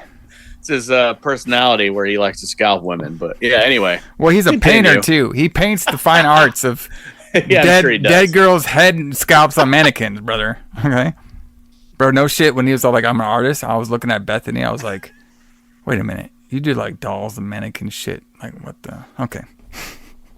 Anyway. So, like, he asked her, okay, so they're going to an Italian restaurant, right? So, apparently this Italian restaurant they went to is called the Clam Casino. That's great. All right, and so they're eating this shit, right? And he's like, this guy, Frank, he's not shy. He's like, yo, you're the most beautiful woman I've ever met, besides my mom. Wow. That's not a red flag. I was like, okay. And she's all digging it. It's like, oh, well, thank you and everything. I'm like, damn, these 80s girls are so fucking easy. Damn it. Bro, you know what I mean? I gotta fucking pull out the wallet book for this fucking girl. I know. Golly. I know. Our Frank over here just says, oh, yeah, you're hot besides my mom. The second hottest woman in the world other than my mom. I was like, well, what the fuck are you doing with your mom, you creep? Anyway. Yeah, that should have been a super red flag. So then they see a picture of her, and she's like, oh, man, she's beautiful and everything. He's like, yeah, she died in a car wreck. All right, and he's all like, oh, it's sad, obviously, she died in a car wreck. And, he's about to, like, ask her, more out and stuff. She's like, well, I actually have to leave right now because I'm in the middle of this shoot, and I really want to get this going. Like, like that big art thing that's happening on Thursday. I'm pretty sure I'll see you there. He's like, well, yeah, you'll see me there, but there'll be other men around. No. She's like, okay, well, I hope you understand, but I have to leave right now. I have to get this deadline going. He's like, well, and then she's like, well, I'm pretty much going to have to understand. I'm just thinking, like, what's going on here? Is this guy? And then she's all like kind of like being sad about it. I'm like, wait, am I in the wrong business here? Maybe I could pretend to be some painter. Yeah, just pretend to be a painter. That's all you got to do. That's all you got to do. That's what I do. Yeah. So now she's taking. Now we see a scene where she's taking some photos of everything, and we have like this like hippies. We have Blondie playing in their background. That's what I imagine. Yep. And she's like taking pictures of all these models and stuff. Like, oh, that's great. This is great. This is great. This guy, like, it's a fucking super like funny looking. So Frank walks in with a box. All right. And then we have this old guy over here, like, looking at him like, oh, this fucking creep's walking in here. And, like, this other, I guess he was like I don't know what he was. Maybe he was the guy with the money, this old dude with the beard. And he basically goes up to Anna, is like, hey, all this shit sucks. All their makeup sucks. All the scenery sucks. I wanted to do everything over again because everything sucks. So I guess he was like the producer, okay, of this photo shoot. So then Anna's all happy because Frank got her a box of a bear, the bear in the box. Mm-hmm. She's all happy about it. And now, so so she's like, hey, you know, I gotta, you know, finish up this photo shoots over here, but we could probably, you know, hang out a little later. Okay. So now the other guy wants to get back to the shooting after he fixed up some stuff. And right where this happens, Frank's inner crazy creep guy comes out, so he starts staring at everything weird. And he's kind of noticing this one model with the curly brown hair named Rita. And he eventually takes her necklace, her gold chain necklace. He takes that. Yeah. Okay.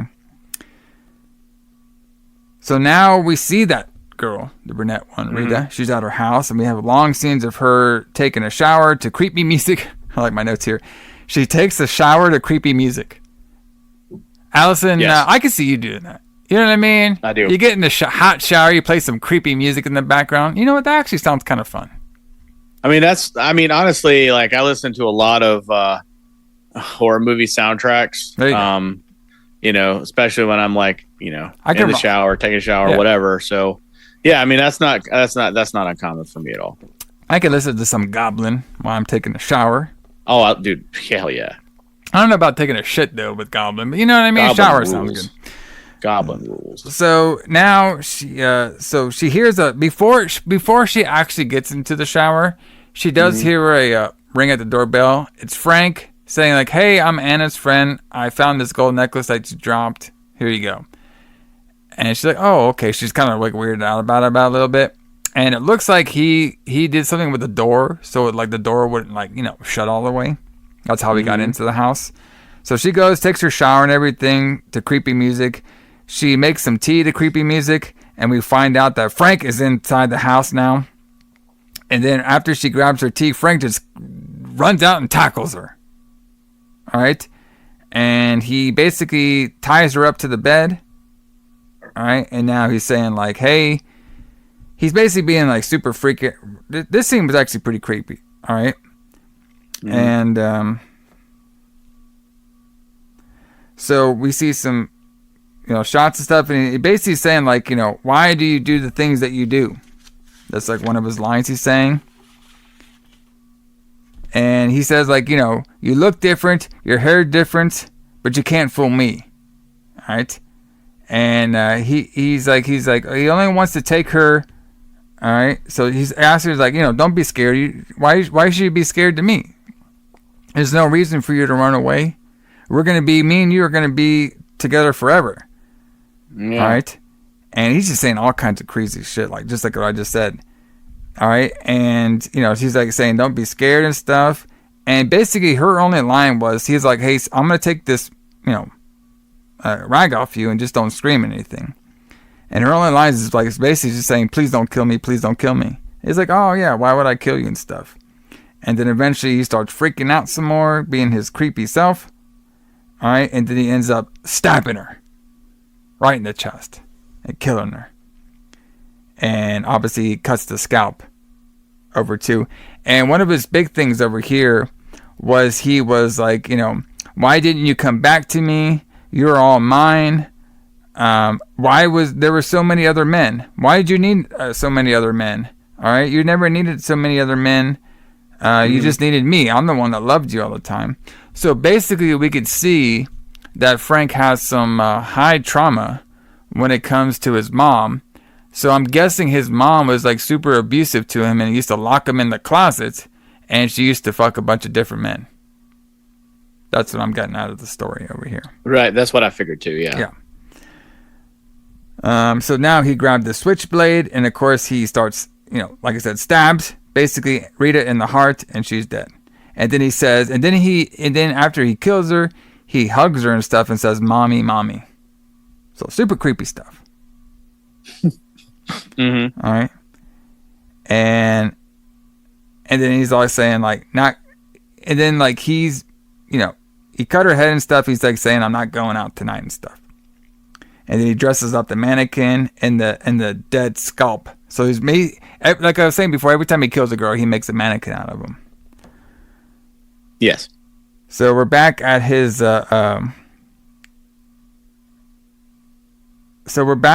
creepy doll place, and Frank has now turned into his younger child, and he starts playing with the Christmas toy. And this is when we also figured out, like, his mom used to, like, lock him in the closet when he was naughty. Okay? Yep.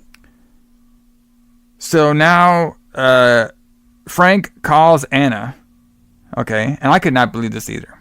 So Anna is still developing the same film that she had from, like, days ago at the park. She's almost done. Frank calls her. Is like, hey, Anna, I want to take you out tonight. Can you be ready in 15 minutes? She's like, I'll be ready in 10 minutes. I about lost my shit because there has not been a female that got ready in that amount of time of 10 minutes.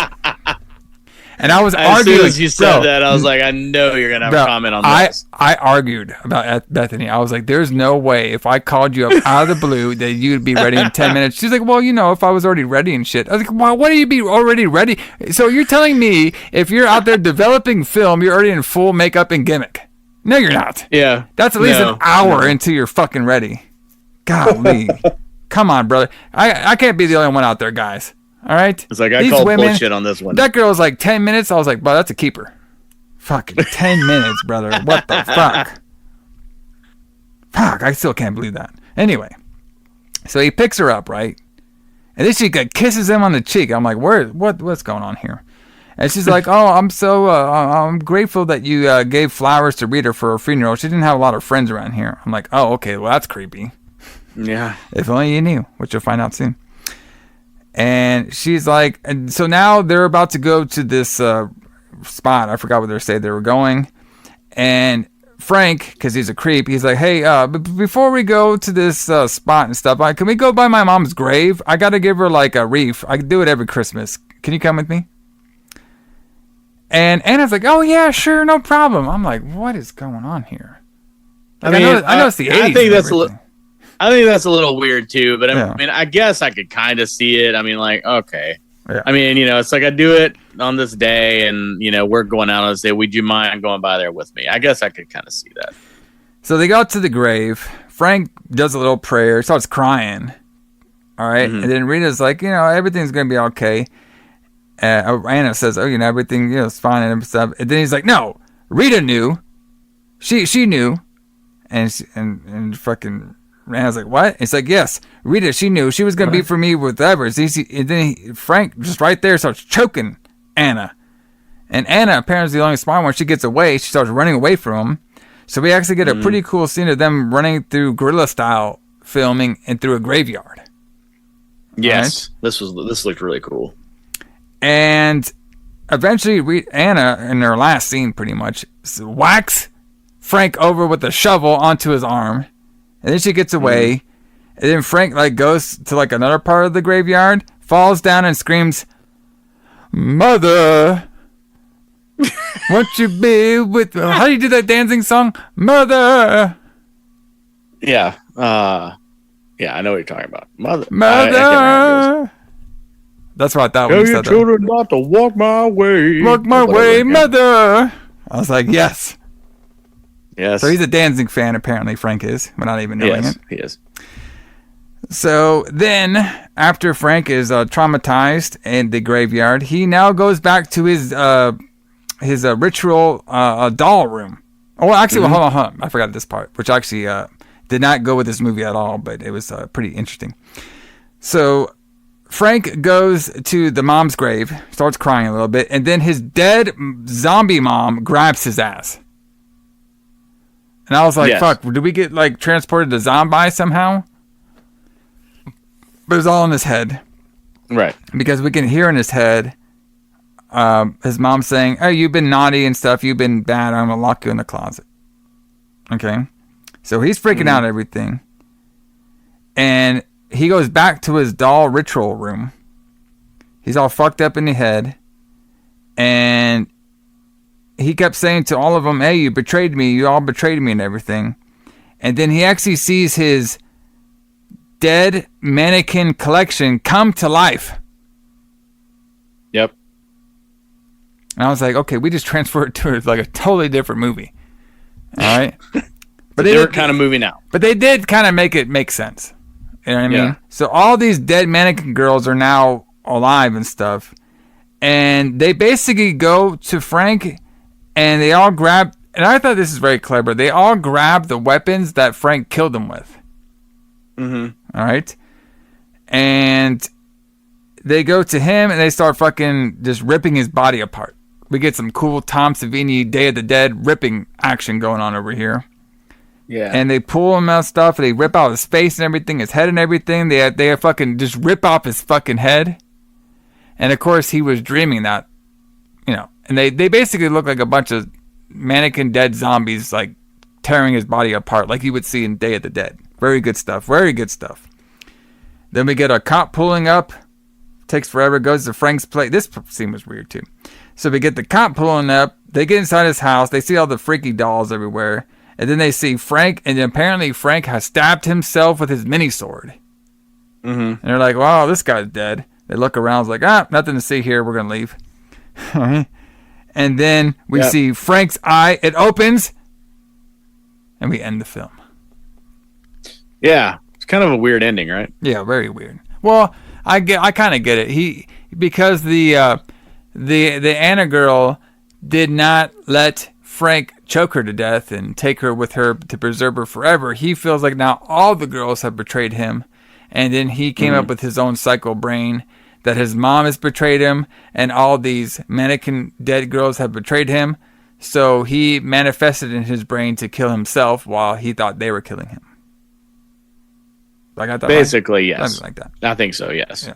So, pretty intense movie. I could see why a lot of like filmmakers and stuff like took a lot of stuff from this film, because it does hit on the disgusting psychopathic serial killer side.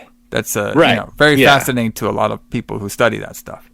Yeah, it does. It definitely does seem like it appeals to the people like darker films, darker movies. It's got the violence against women aspect that we'll be talking about a lot in this month. But I love this movie. I just think it's shocking. It's violent. And it's just like one of those things where it's very pure to me. When I watch it, it's just like a definite, like, artistic statement. Like it's not edited or censored. It's just really raw, and I really like that. Like, it doesn't seem like it's safe. Yeah. Which it kind of reflects what New York City was like at the time. And I just love this movie. I think it's absolutely perfect. I think it's just beautiful the way it's made. Definitely not for everybody. I mean, if you don't like to see women getting scalped, then it's probably not for you. Those kind of things bother you, but it's an incredibly gorgeous movie, and yeah, it's very fascinating. It's great. Very fascinating for the time, and it could be like a little bit of a historical piece when it comes to certain, how society was and that side of the world. I thought it was a really good portrayal of like the very inner dark New York City, you know what I mean? Like creeper, serial killer side of a movie. It was very fascinating when it comes out. Like very, very before its time when, different shows, even Dexter and stuff like that, those kind of shows with the serial killers, POV. You know what I mean? Like this is like one of the first ones to do that, to do a serial killer POV, which is very, very fascinating. So very, very fascinating movie, and very underrated movie on the influence it had on other films. Yes, absolutely. But everybody, join us here next week on the Retro Blood as we continue this New York City killer slasher, blood, guts, and crazy shit going on in the New York slums of 1980s, because the Retro Blood's doing Manhattan Baby. Yeah. So another Fulci movie. Fulci, brother, my main man. Yeah, I love Fulci. I'm guessing you've never seen this one either? No, I've never seen it. Okay. I've been trying to I've been trying to track down a lot of Fulci movies. Mm-hmm. All right, and a couple of my there's a couple other ones on the radar too. I think we'll end up doing a lot of them. I'm very interested in seeing his 1989 one, I believe it was, or 19. It's later in the 80s. It's like the last one he did in the 80s. Anima, I think it's called. Yeah, I think it's called. I think it's pronounced Enigma. Enigma. Okay. But it has an A in it. Yeah. Yeah. Well, I'm sure we'll end up doing that on the show at some point. Yeah, that one. But I saw that's I was going, scrolling like I like to do on the Shutter, and I was like, oh, that's there. Yeah. I was like, oh shit. I was like, oh, it's like his last one he made in the '80s. I was like, okay, we'll definitely have to do that sometime because I love his filmmaking. Oh, he's great. I mean, he's such a good filmmaker, and there's a lot of Fulci movies on Tubi. Yes. So yeah, Tubi has a lot of there them too. And then next week we'll give the schedule because me and Alison, we had to do after this one we got 2 more we gotta do. Yeah, because we didn't realize that September has 5 weeks again. So yeah, we have 2 more after Manhattan Baby. Yes, so we'll figure those ones out and we'll let you know next week on the Retro Blow. We got a couple in mind, so we're coming down to the wire on those. And then, of course, on the last episode of September, we will give you all the October schedule, which is going to be crazy. Crazy. Yeah, October is going to be nuts. And I'm also going out of town on October, so yeah, it's going to be a crazy month for us. Yeah, it's going to be a fun one. So, everybody, grab your favorite German beers. All right, go there on the night town. See if you can get one of them $100 ultimates. And have a good old time. Because the Retro Blood. Drink down your beer in a boot. Yeah. Because the Retro Blood's getting out of here, brother. And we'll see you here next week for Manhattan Baby. J.S. Alison. James Kline. We'll see y'all later. See you guys.